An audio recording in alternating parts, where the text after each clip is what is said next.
یسایہ اور اس کا 23واں باب جو 18 آیات پر مشتمل ہے۔ سور کی بابت بار نبوت۔ اے ترسیس کے جہازوں واویلا کرو، کیونکہ وہ اجڑ گیا، وہاں کوئی گھر اور کوئی داخل ہونے کی جگہ نہیں۔ کتیم کی زمین سے ان کو یہ خبر پہنچی ہے۔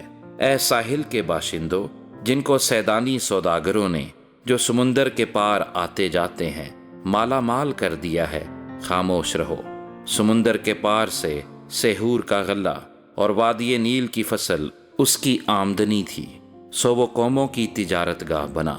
اے سیدا تو شرما، کیونکہ سمندر نے کہا ہے، سمندر کی گڑی نے کہا، مجھے درد ذے نہیں لگا اور میں نے بچے نہیں جنے، میں جوانوں کو نہیں پالتی اور کنواریوں کی پرورش نہیں کرتی ہوں۔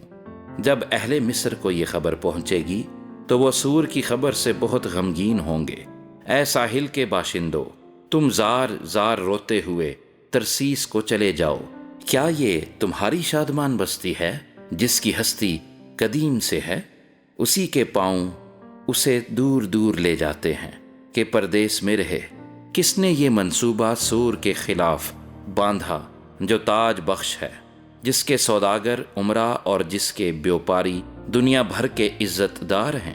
رب الافواج نے یہ ارادہ کیا ہے کہ ساری حشمت کے گھمنڈ کو نیست کرے اور دنیا بھر کے عزت داروں کو ذلیل کرے۔ اے دختر ترسیس، دریائے نیل کی طرح اپنی سرزمین پر پھیل جا، اب کوئی بند باقی نہیں رہا۔ اس نے سمندر پر اپنا ہاتھ بڑھایا، اس نے مملکتوں کو ہلا دیا۔ خداوند نے کنعان کے حق میں حکم کیا ہے کہ اس کے کلے مسمار کیے جائیں، اور اس نے کہا، اے مظلوم کنواری دختر سیدا، تو پھر کبھی فخر نہ کرے گی۔ اٹھ کتیم میں چلی جا، تجھے وہاں بھی چین نہ ملے گا۔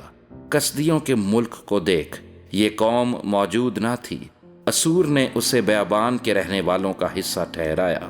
انہوں نے اپنے برج بنائے، انہوں نے اس کے محل غارت کیے اور اسے ویران کیا۔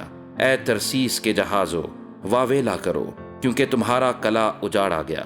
اور اس وقت یوں ہوگا کہ سور کسی بادشاہ کے ایام کے مطابق 70 برس تک فراموش ہو جائے گا، اور 70 برس کے بعد سور کی حالت فاحشہ کے گیت کے مطابق ہوگی۔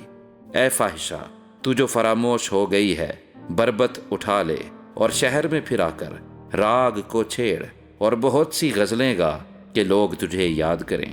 اور 70 برس کے بعد یوں ہوگا کہ خداوند سور کی خبر لے گا، اور وہ اجرت پر جائے گی اور روئے زمین پر کی تمام مملکتوں سے بدکاری کرے گی، لیکن اس کی تجارت اور اس کی اجرت خداوند کے لیے مقدس ہوگی، اور اس کا مال نہ ذخیرہ کیا جائے گا اور نہ جمع رہے گا، بلکہ اس کی تجارت کا حاصل ان کے لیے ہوگا جو خداوند کے حضور رہتے ہیں، کہ کھا کر سیر ہوں اور نفیس پوشاک پہنے۔